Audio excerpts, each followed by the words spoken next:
Hi, everyone. My name is Destiny Nelson, and thank you for taking the time to watch this quick guide on verbal behavior.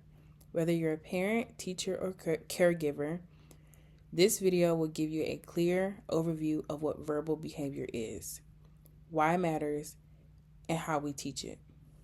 I'll be using the 10-step recommendation by Helton and Albert Morgan, so let's get started.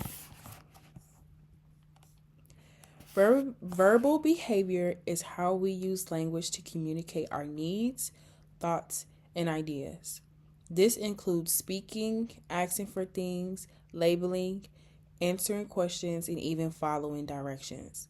For children with autism or other communication delays, learning how to use language functionally can change everything. It reduces frustration, increases independence, and builds meaningful connections with others. And this is coming from someone who has in the past worked with kids with autism, being a registered behavior technician. And that's why teaching verbal behavior is so important. Let's talk about the 6 main types of verbal behavior. These are called verbal operants, and each one serves a different purpose. Number one is mand, which is requesting. This is when a child asks for something that they want. For example, saying juice when they're thirsty. Teaching mands help children learn that their words do have power. Number 2 would be tact or tacting, which is labeling. This is when a child names something they see or experience. For example, saying dog when they see a dog. Tags help kids describe their world. Echoics, also meaning to repeat or repeating. This is when a child repeats what someone else says. For example, if an adult says cookie and the child repeats cookie, echoics help develop clear speech and vocabulary. Introverbal or conversational response. This is responding to questions or having a back and forth conversation. For example, answering blue when asked, "What color is the sky?" Introverbals help with social interactions. Listening, responding, or following directions. This is when a child understands and responds to what someone says. For example, touch your nose, and the child touches their nose. Imitation or copying actions. This is when a child copies someone else's actions. For example, clapping hands after watching someone else clap. Imitation is key for learning skills through modeling or seeing someone do it and then they're, as I said before, copying their actions. Number 3 would be verbal behavior assessment strategies.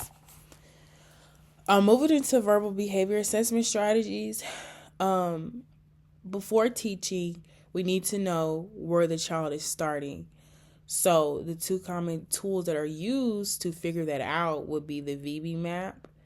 This tool looks at the child's current language and learning skills. It helps identify what's really strong and what needs to grow as well. The ABLLSR, this one looks at language, daily living skills, motor skills, and more. It gives a broad view of the child's abilities. These assessments guide us in creating a learning plan that's personalized for each child. Number 4, moving on to verbal behavior teaching methods. There are a few main ways that we teach verbal behavior. When me working in clinic-based treatment centers, most of these methods are supportive and based on the child's interest. So the first one would be motivation-based teaching.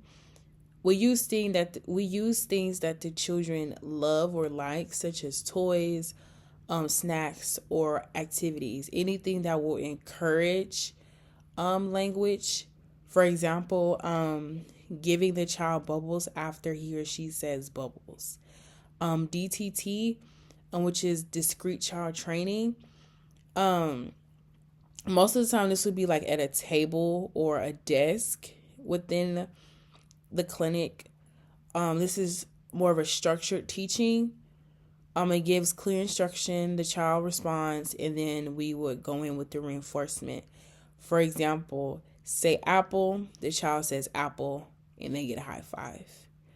Then there's natural environmental teaching, which would be NET or NET. This is learning during real life moments, like meals or play. For example, saying more when wanting more cereal. You're using things that they would use in everyday life to teach them, as far as even like doing laundry and things like that. It's just something that is natural. Prompting and fading. We may start with help, like showing or saying the word first, and then slowly reducing that help over time.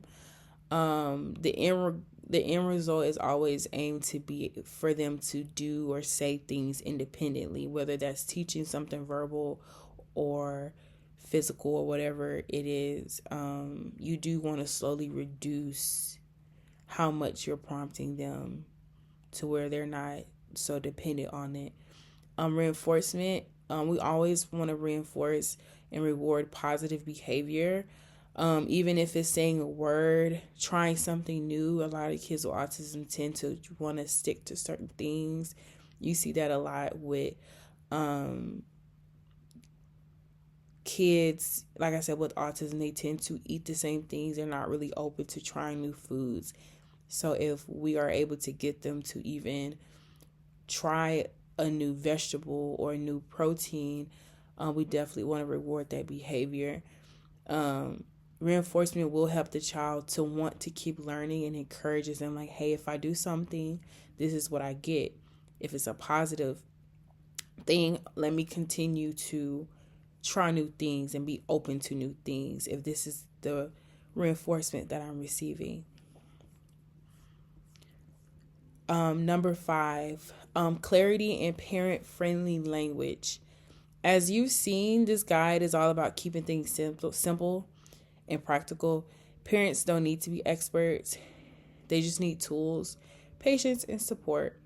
The biggest takeaway is that verbal behavior isn't about fixing a child.